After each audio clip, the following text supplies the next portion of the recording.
बहुत बहुत धन्यवाद आपण मानकू एते सारा भल पाइबा आम मानकू माने मते आ मेहर एक्सक्लूसिव को देचंदी।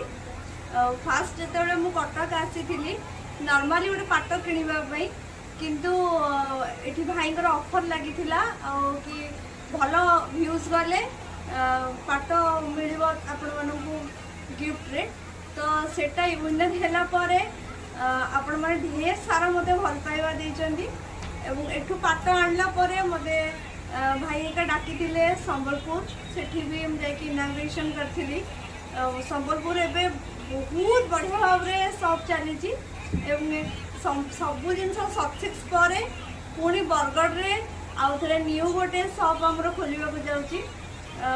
बरगढ़वासी मानक बहुत ही खुशी खबर आपण माने सुंदर सुंदर कलेक्शन भेराइटी आउ बढ़िया दाम रे पाट पाई परिबे। आपण जेकोसी भेराइटर पाट खोजन आपण मेहर एक्सक्लूसिव रे सब भेराइटर पाट पाइबे। तेणु आपण मानक अनुरोध रहिला आसंता 5 तारीख माने अगस्त 5 तारीख आपण मानक पई सुवर्ण सुजोग आसुची बढ़िया डिस्काउंट रे आउ सुंदर सुंदर भेराइटी पाट आपण माने पाइबे। मु तो निश्चय जाउची सेठी की आपण मानक अनुरोध आपण माने भी आम संगे जोग दियंतु।